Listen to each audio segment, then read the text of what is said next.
Ladies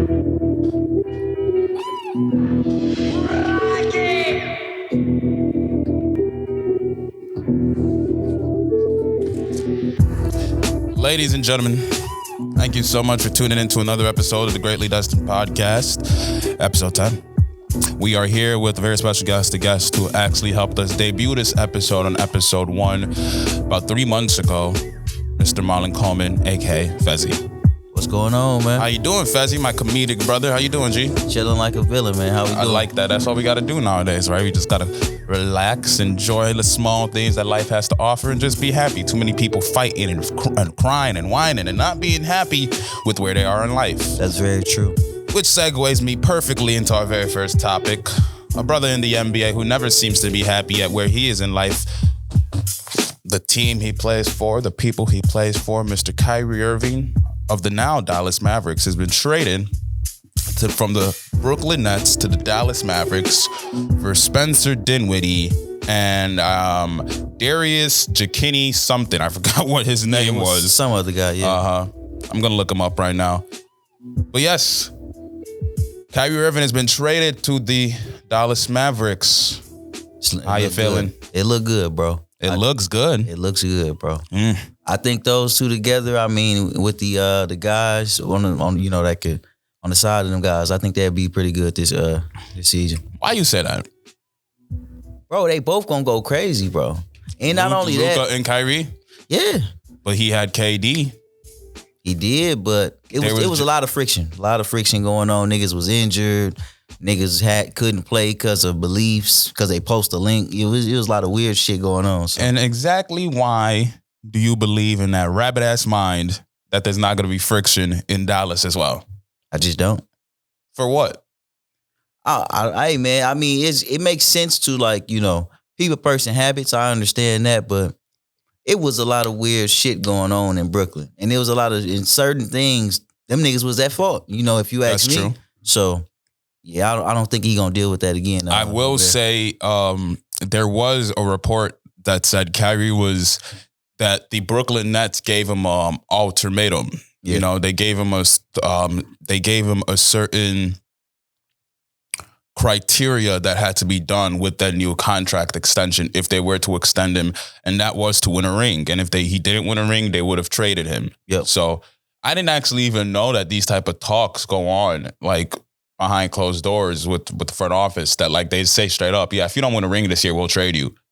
I kind of thought, like, it's just like an undertone thing that coaches and players know, but I didn't think they actually express it in contracts. Yeah, I mean, but like I said before, bro, it was a lot of tension. So it was already some shit built up.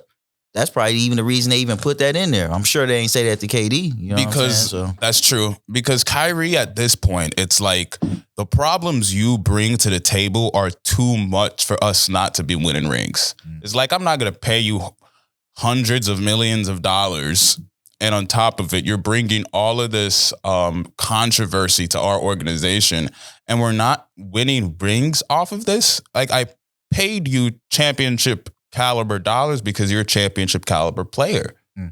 We can't be paying you championship caliber dollars to give us second round exit play, even though in the playoffs he's putting up championship caliber numbers. Yeah. But still, there's something that I expect from that top player. If I'm paying you that much, I expect you to pull the rest of the team.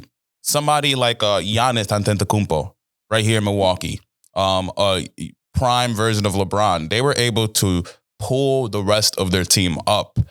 And that's essentially what they're being paid for. And if you can't do that, if you're just the one who's putting up numbers and you can't lead the rest of your team to follow suit, I don't know if you're as valuable as we're paying you. And I can understand why the Brooklyn Nets would have put that in his contract, saying that he must win a ring or we'll trade you. He not Giannis, man.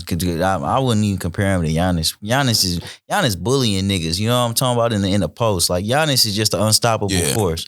So I really wouldn't compare him to that. And it's like, you ain't saying that shit to KD. You ain't saying, hey, KD, we need a ring. We need a boom-de bing. It's more personal, bro. It's specifically for this guy. And that's what makes it wrong. Because there's no fairness to it, if you ask me. That's how you feel? Yeah. So I want them boys to go crazy And not only that, I think Luka, it takes a lot of stress off Luka back. He ain't got to fucking score 40, 50, 70 fucking points going, nuts. You got a guy that might put up 20, 30, 40 with you. You know what I'm saying? So it kind of balance it out. It kind of, get some stress off that man as well. So yeah, good play. Luka and Kyrie though. Luka's never really had to play with a player who's arguably as good as him. Yeah. You think there's going to be some turmoil, friction? You think that could be a little gray area there that could cause a problem? People might not agree, but I think that, like, as far as basketball-wise, Kyrie is very mature, so I don't think that they have to deal with nothing like that. Maybe Luka, because he young as fuck. You know what I'm saying? And he knows he has that Let's go back to that. What do you mean? Is he left Cleveland because he wanted to be the guy? Definitely. Is that necessarily mature? He was young as fuck. Okay. He's older now. We'll see about that take. I don't know necessarily about that one. I feel like he's still very selfish. He wants to be the guy. Hey, listen, there's nothing there's nothing directly wrong, inherently wrong with being selfish and wanting to be that guy, wanting to be top dog. It's just like, know what you're getting into, And if you be the guy that thinks Kyrie's going to come on to Dallas and not be selfish. That is ludicrous. It's just, his selfishness, he's going to do him. Will it put a dent in the Mavericks organization? We'll see. Yeah, you don't think so? Nah, I don't think. It's especially like, why would you? After all the shit that had transpired, you probably wouldn't want to, you're going to be on some clean shit for the most part. You like, these motherfuckers watching me, they just waiting for me to fail. You feel me? Like, bro ain't going to be on that type of time. Yeah. You know what's up, and he know all the people that's going to say something about him if he fuck up. So I think them boys going to link, and they going to go crazy. We'll see. But I do like the fact that this does open up an even easier lane for the Milwaukee Bucks. They do. And they got Jay Crowder now. We got Jay Crowder now, too. I like that, because outside of Boston, Brooklyn was a threat to us. Now that the Brooklyn doesn't have Kyrie, I don't think they're a threat. At all. Just got to neutralize KD, and then everything else will just be smooth sailing. Yep. Now you just got Ben Simmons. Why do people even still talk about Ben Simmons? I don't understand it. I mean, if you want to be real, he's the guy now. Because there's nobody else over there, so he is the guy. Mm-hmm. This will really KD, be his chance. They just realized they damn near forgot. They traded KD to the Suns. And that looks so crazy on paper. Bro. The finals are probably going to be the Suns and the Bucks. And you think the Bucks can pull that off? We'll see. Man, bro. I'm not excluding nobody else out, man. If it's not the Bucks, I want the Suns to win. Because I want my boy Chris Paul to win a ring. He deserves one. I ain't gonna lie. That was my first favorite PG ever. When he was on New Orleans. So I fucks with CP3. My first favorite point guard ever was Steve Nash. Ooh. He was silky smooth. Shout out to the Suns. Them boys that team was crazy. They didn't win anything though, unfortunately. They didn't. But that was a good team. With Steve Nash, Amari Stoudemire, Sean Marion. I used to flick shot. Mm-hmm. Barbosa. What was his first name? Barbosa. I forgot, but it started with an L. I know who you're talking about. Barbosa used to have that shot. Wasn't Boris Diaw over there too? Boris Diaw. No. He went over there? No. I don't remember. Barbosa. I'm going to look up Barbosa's name. I remember Barbosa. I forgot what his last name was. That like Spanish black dude. Barbosa is his last name. I know. His first one started with an L. Leandro Barbosa. Yeah. He had a good 3 too. Nice 3-point shot. He's 40 now. Damn, dog. We getting old, man. Oh, he's an assistant coach on the Suns. Damn. Okay, I see you, boy. At 40. Good job. Good shit. He's ready gearing up for his coaching career. But yeah, man, I feel like the Bucks have a smooth sailing open lane to the NBA Finals. I didn't agree with that at first, but I feel like with that pickup, yeah.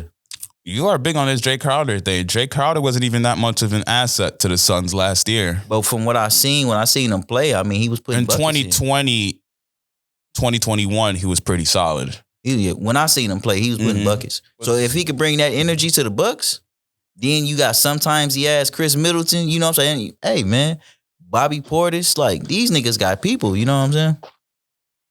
So yeah, man, I can see them doing some things and some stuff. Bucks are second in the East. They're on a 9-game win streak. Giannis is averaging 38 points per game. Ridiculous. In this 9-game win streak. Ridiculous. Who gonna stop dog though? Like, who's stopping What do you Giannis? think? Like, why do you keep calling him Giannis, Negro? You know his name is Giannis. man, my fault, Giannis. Giannis Antetokounmpo. Man, fuck the Bucks. I'm Team Bulls, bro. That's probably why. Just salty. Like, this nigga acting like you don't know. Like, what is he? What? Like, he's Giannis Antetokounmpo. How do you not know how to say his name? How do you not know how to say Antetokounmpo? Well, that part, but like Giannis. Like, it's Milwaukee. You see and hear his name. This nigga has a Antetokounmpo lane, a bus route. Have you seen that? Nah. Right next to the Pfizer. He has his own bus route. That's crazy. Route 34, Giannis Lane. First off, that's hard as fuck. Very that's hard. So like, this is cool. his city. Yeah. That's why it's like shocking to me that a Milwaukeean says Giannis. Bro, he really put Milwaukee on, bro. He did. But you know, Team Bulls, bro. I feel. Well, to each his own. I don't give a fuck about the Bulls no more. I don't give a damn about them. You switched up on them. I did switch up, and I'm proud to say that because the Bulls suck. And they don't give a damn about their fans, so why should give a damn about them? They trying to get rid of Zach LaVine. Yeah. That's a good start. Yeah. Bring somebody in that's a little more consistent. Who do you think would be a good player to bring in? That's a good question. I'm not sure because like who's free? Who's available? Like they really just need another consistent scorer. Yeah. I was seeing some reports that they was trying to bring in two guys from the Knicks, but they were trying to bring Rose back. But those were just reports that I was reading. That would be very interesting. I mean, I know it probably won't go far, but I would love to see It's probably Rose. Oh no, they're gonna bring Derrick Rose back to retire him. I really hope so. Most definitely. That would just be the most, as from a business standpoint, that's just what you have to do. He would love to do it just for like his farewell tour. Yeah. Put on a Bulls jersey, get the number 1 back, come off the bench, coach to like be a player coach, you be like one of the OGs. And he's still putting up at least 16, 18. And he can, is he still doing that? He's putting up teams. Rose could put up teams. He ain't giving you no dub, but he gonna give you some teams for sure. I didn't think he was doing teens anymore. I thought he was, like I was like a couple seasons ago. Yeah, he's like 5, 6 assists per game, 6 points per game right now. Oh shit. Yeah, I know. That's a drastic drop. What minutes? But Derrick Rose is also 34 now, 33 now. Like, it's not the same. Damn. Mm-hmm. You said what minutes is he doing? Yeah.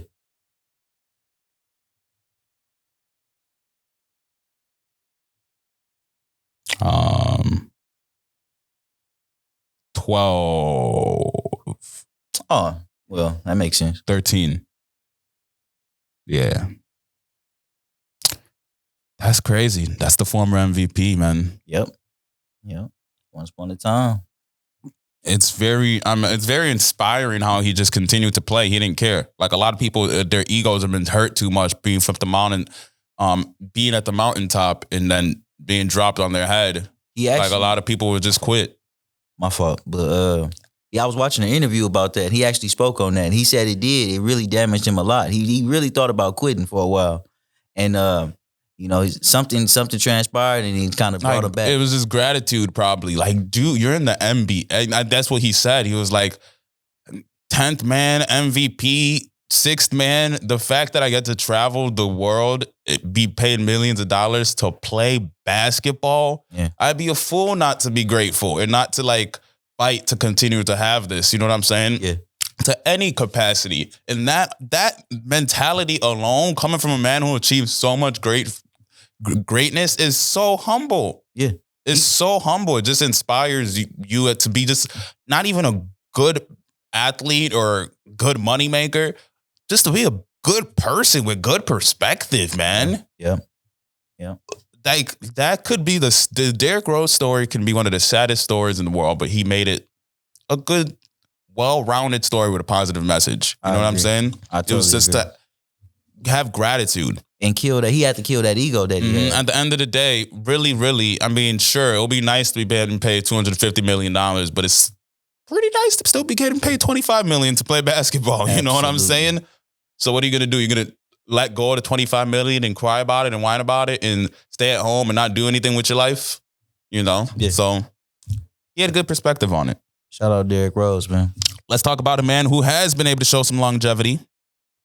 Unfortunately, with that longevity, he hasn't been able to extend that to the rest of his teammates. Mr. LeBron James, averaging 30 points per game, 9 rebounds, 7 assists. He's shooting 50% from the field this season. Going crazy. And a few days ago, he actually just beat Kareem Abdul-Jabbar for the all-time leading scoring record in the NBA. Yes, he did. So this man is a solidified legend.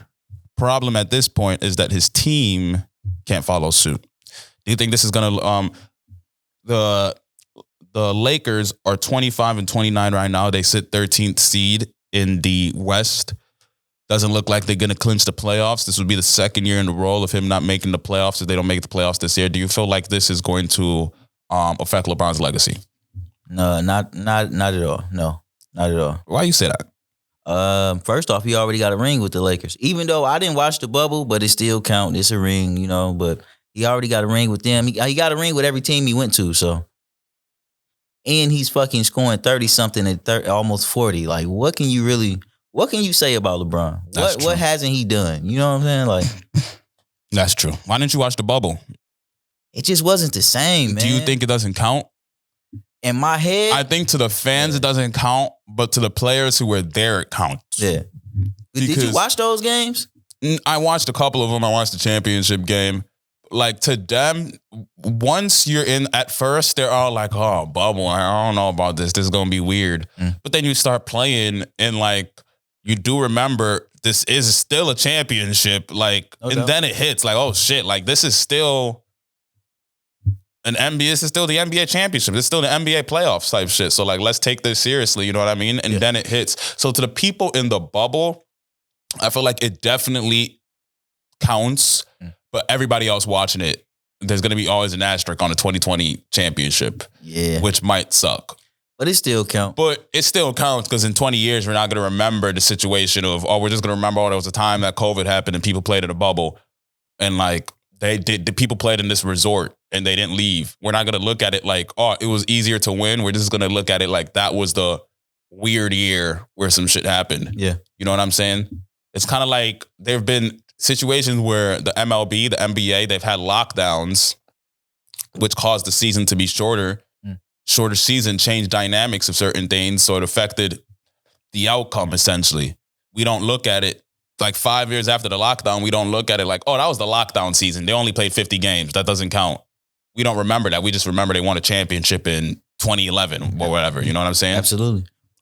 You brought up the Kareem game. What did you think about Anthony Davis' response to like when everybody was going crazy and he just kind of sitting down and people kind of created a narrative that he was kind of like hating on LeBron. Why would he be hating LeBron? Anthony Davis was drafted in 2012. LeBron was drafted in 2003. There's nothing to hate on.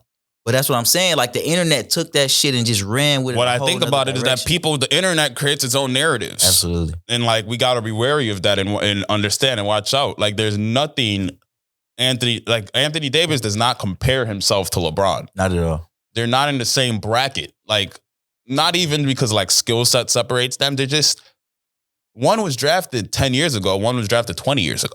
It's like, that's like being in a competition with your dad, essentially. Damn, not saying LeBron's Anthony Davis's pops or nothing like that. I'm just saying like the margin of achievement is too wide for Anthony Davis to even be on that boat of comparing himself to LeBron James or feeling some type of way for the admiration that LeBron gets, you know? They asked about it. One of the reporters asked about it after, the internet ran with that shit. And he was just saying, like, he was mad because they were losing. You know what I'm saying? It wasn't about fucking LeBron beating him and having the most fucking... No, he wasn't hating on him. He was just like, bro, it's still a game that we're losing. It's still a game, and they were losing by a lot, too. Yeah. And that's the reason why a lot of people have a hard time putting LeBron like as their GOAT, like giving LeBron that GOAT spot. Because of certain things, like you're losing a game by 15 points. Yeah, sure, you're now the all-time leading scorer. It's just guys like Jordan and Kobe have branded it that the best have to be stoic. Stoic as in like they can't show emotion and expression. Like you're losing a game, you can't show that you're happy right now because you're losing. Like accept your word, take some pictures and get back into the game. But LeBron was like praising, thanking everybody, which is good. He's a good, kind-hearted man. But for some reason we've associated that killer mentality with sports. You know what I'm saying? Yeah. So LeBron James just doesn't have that like cutthroat killer mentality. Like it's very LeBron James is the type of guy to achieve that. If to achieve history, he's gonna take a minute to soak it in. Guys like Michael Jordan and Kobe don't need that minute to soak it in. They just keep on playing. Yeah. You know what I'm saying? And that's what people loved about them. When LeBron James got fouled, it was against the Celtics a couple weeks ago or last week, and he was jumping all over the place and throwing tantrums. And then they went into overtime and he actually lost in overtime. People were furious about this because they're like, Kobe and MJ wouldn't do that. Like, they're not going to throw a tantrum. They take it personal and drop 40 in OT, which is kind of true, though. Yeah, they had a certain mentality. It was a killer mentality. Yeah. Man. They just got that instinct. Killers, but they also may Kobe's soul rest in peace, but Michael Jordan is still alive. Ask anybody who was around them. Most people didn't like them. They weren't the best. Weren't the best dudes, you know.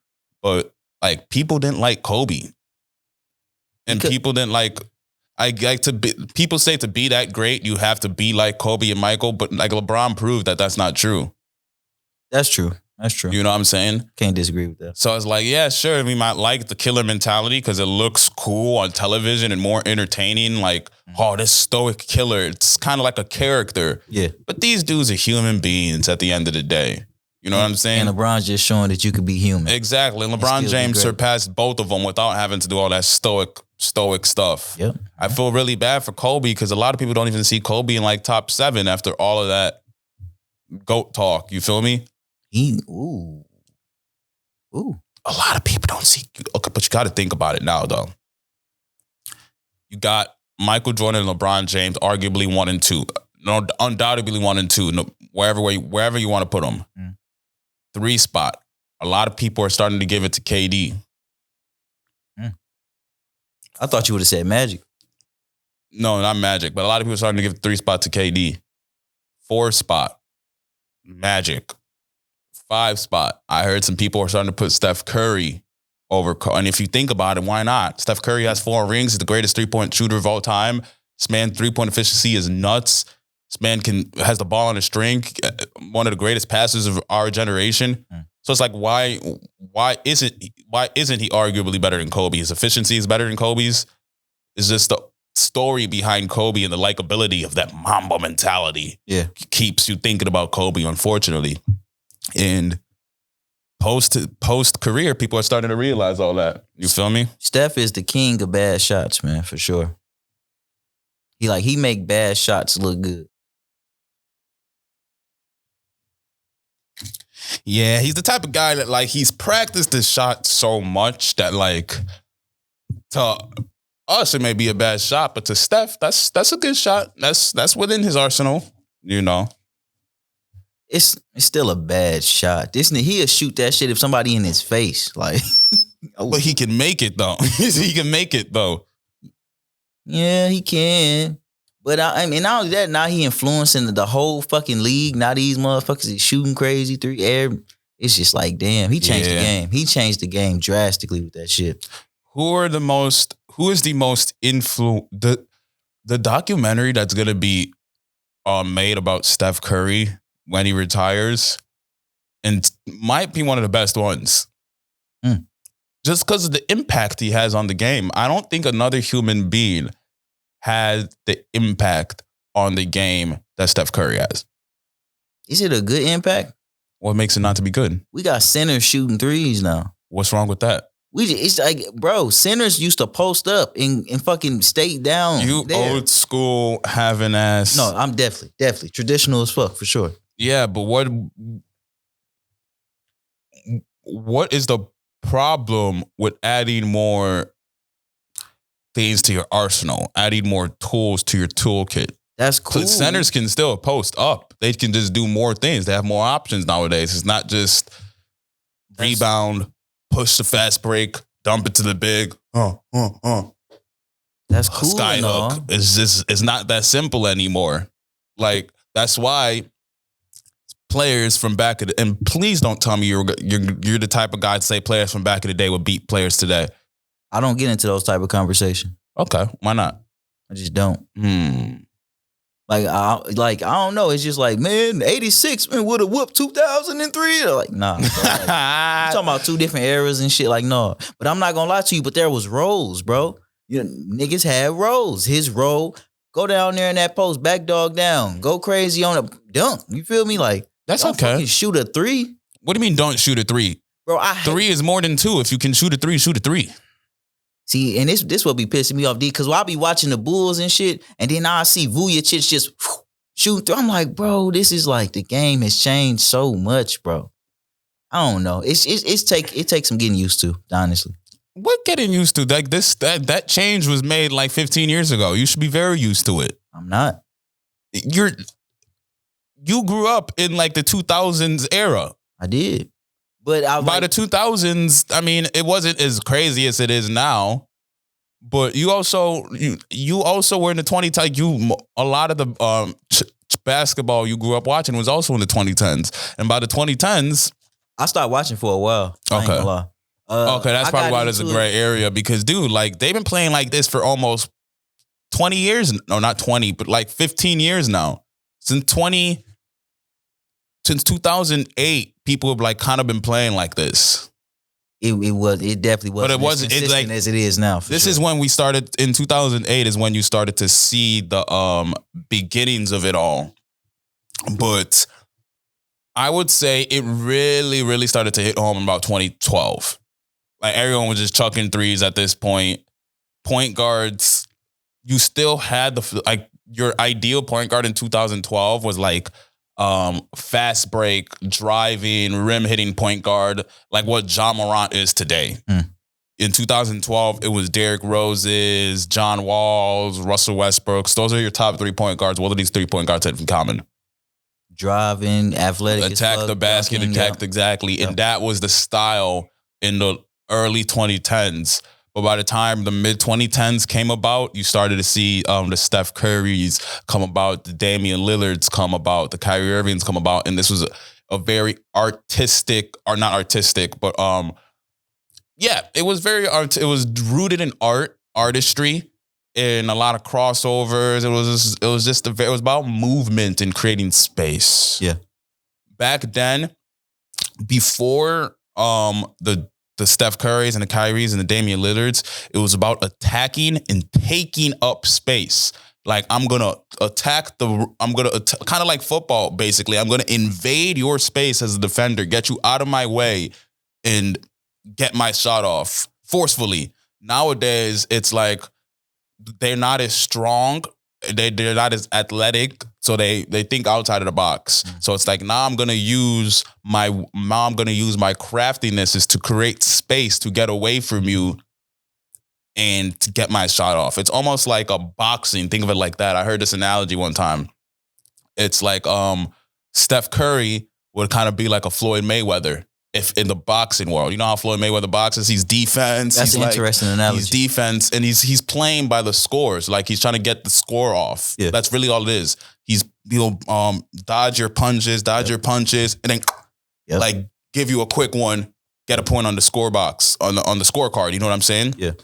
So that's kind of how basketball is nowadays too. It's when you're playing offense, it's kind of defensive at the same time. You're protecting yourself from getting the ball stolen, getting your shit smashed. You feel me? Yeah. Like, it's a lot more playing on their toes, quicker, shooting up quick shots, damn near looking like what scary basketball. Like, they look like what a player who's unconfident would look like, but they're so good at being unconfident that it looks good. You know what I mean? That sounds crazy, but yeah. But you can tell the reason they play like that is because they're not confident in their own strength, in their own ability to take the ball to the basket. So they're playing on their toes, just tucking the ball up real fast. But so many years of doing that and finding a way to be able to do that and excel, that's kind of what Steph Curry's did. Kyrie Irving's did. Like, for example, he got moves. Kyrie Irving will Kyrie got moves. like something like hitting the ball off the top of the glass because you don't feel like you can't go all the way up to just like someone like Derrick Rose, John Morant, OG Russell, well, still Russell Westbrook.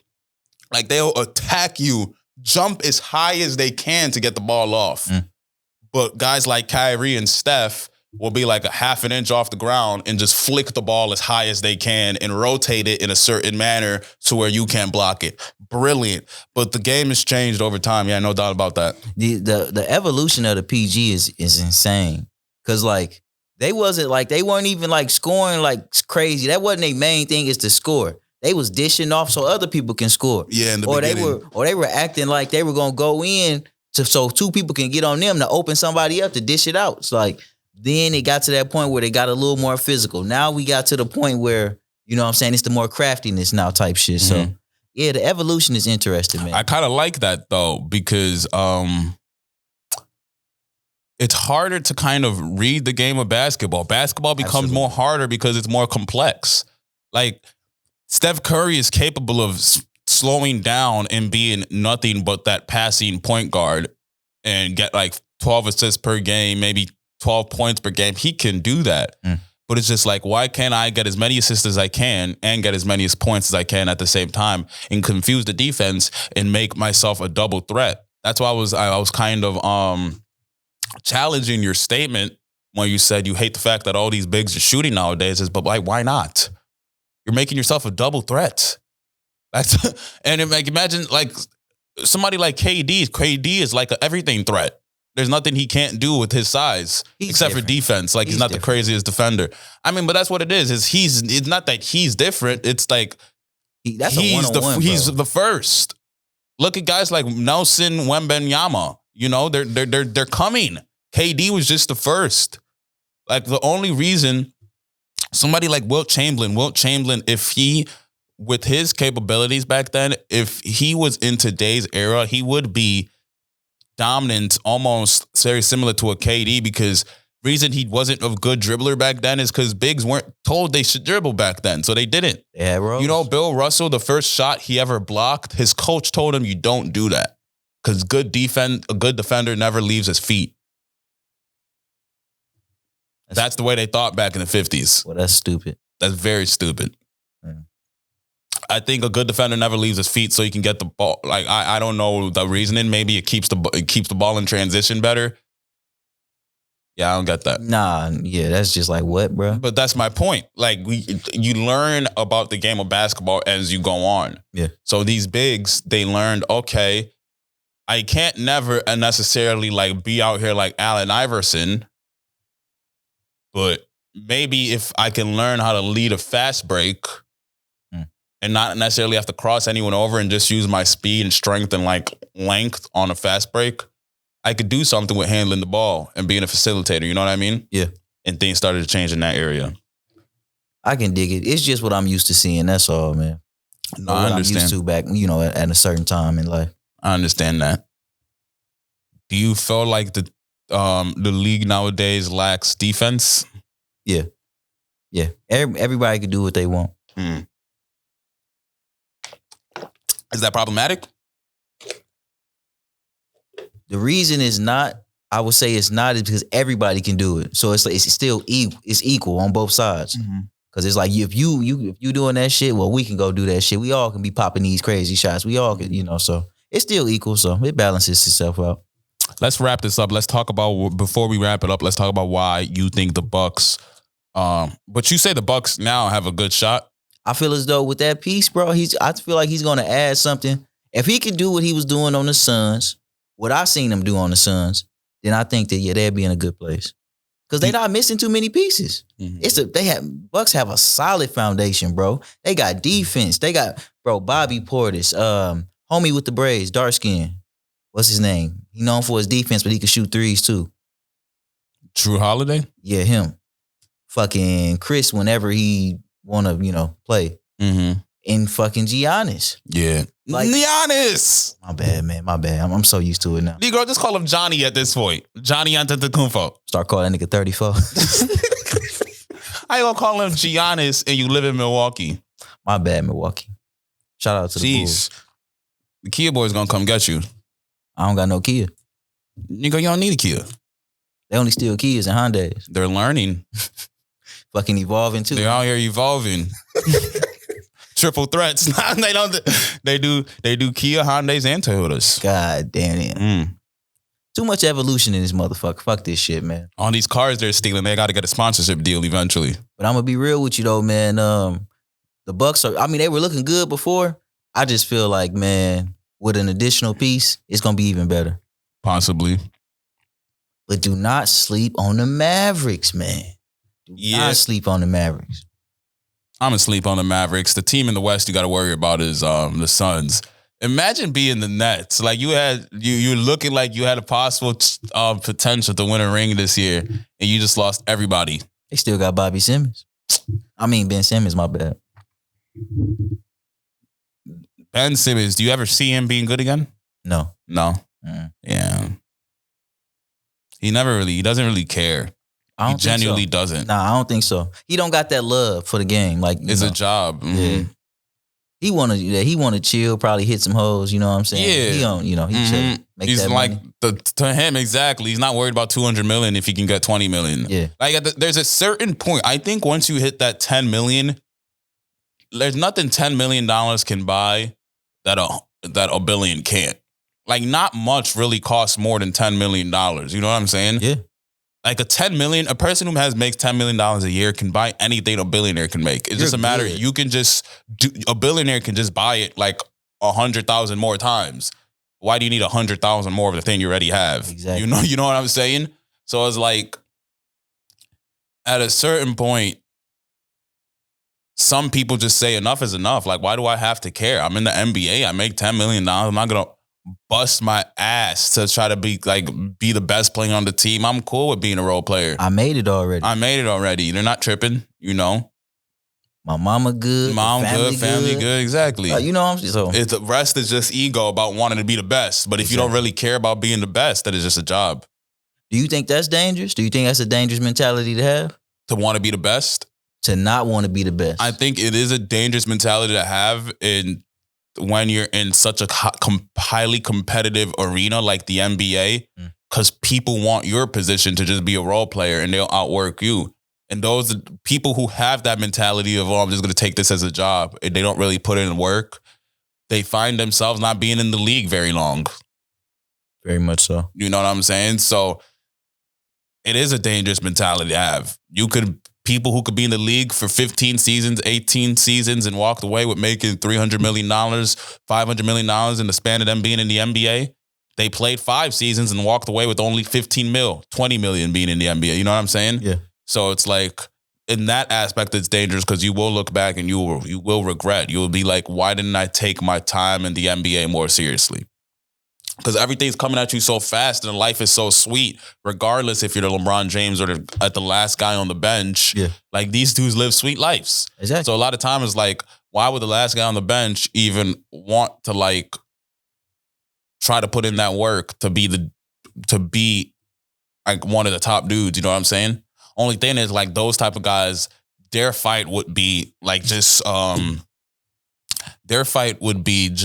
clinching and securing stable contracts. You know what I'm saying? Like, that's probably their ambition every season. Like, I'm tired of going from Boston to Miami to Cleveland. I'm tired of moving all around the place. Damn near like on some, let me just hit the bare minimum so I could be good type So I could be good and stay on one team for like 3-4 years, have my kids stay in one school for 3-4 years instead of moving every season or every other season type shit. Yeah. There's some people who've been on 10 teams. You feel me? They just, and like that, they're those type of guys. Their ambition is like, I just want to get good enough to where like one team can have faith in me for 3-4 years where I could just find security in one city. You know what I'm saying? Yeah. But doesn't always play out that way. But long story short, that I definitely do think it could be a dangerous mentality. What about you? I mean, it's all perspective for the fans. I think it's bad for the fans. You know what I'm saying? Because if you don't have that type of mentality, do you want to be the greatest? It just don't look as good as a person that got that killer mentality that's out there practicing hard as hell. That's out there just going blood, sweat, and tears. If you ain't putting that on the floor, the fans is gonna be able to see that. They're like, oh, he don't care like that. And let's just say if you had the whole league started acting like that, that would be an extreme problem. Yeah. They damn near would have to like step in, like there'll be incentive, bonuses and stuff to get people to like, yeah. So that would be dangerous if it started to spread. That'd be crazy. Mm-hmm. Man, what you think about Russ on Utah, bro? I know he's sick as fuck. They sent him to Utah, bro. I mean, he's gonna get to be like the man again. Yeah, but who's on Utah? And it'll be a very similar experience to when he was in OKC. Utah, like I think he'll emotionally like it. He's gonna feel like home. Utah's a very similar team and city to Oklahoma because, like, first of all, they don't have any other sporting teams other than the colleges. Smaller cities, more like environmental type cities with mountains and all that shit. You know what I'm saying? I don't know about that with Oklahoma. Oklahoma has some like mountains and shit too. I think it's very rooted in like, ain't them some country motherfuckers or no? They are country, but not everywhere is country. But just the fact that it's a smaller town, smaller city, has its own culture, you know, doesn't really have many sports teams. I feel like from that personal aspect, Russ is going to feel home again like he did in the beginning of his career. And it's going to be his own team like it was for a couple of seasons when he was with OKC. I just think it'll be a good situation for him to be Russell Westbrook again. He hasn't been the man in a long time. A while, yeah. And we'll see. I feel like if he can stay with Utah, if he can like his teammates and they can bring a couple of extra players eventually to kind of complement Russell Westbrook, I think Utah could not do anything major. Make the playoffs type shit. But they can make the playoffs and they can begin the process to rebuild, you know. So we'll see. We'll see with Russell. Absolutely. But long story short, though, we do got to wrap this one up. Fezzy, where can the people find your social media? You can find me on IG, Life of Fezzy. I'm on Twitter, same Life of Fezzy. Life of Fezzy everywhere. And not only that, come check out some comedy, you know what I'm saying? So yeah, check me out on the socials and shout out to you for having me, bro. My pleasure, man. Thank you for coming on the show. And thank you guys for watching another episode 10 of the Greatly Destined Podcast. We out here. See you next time.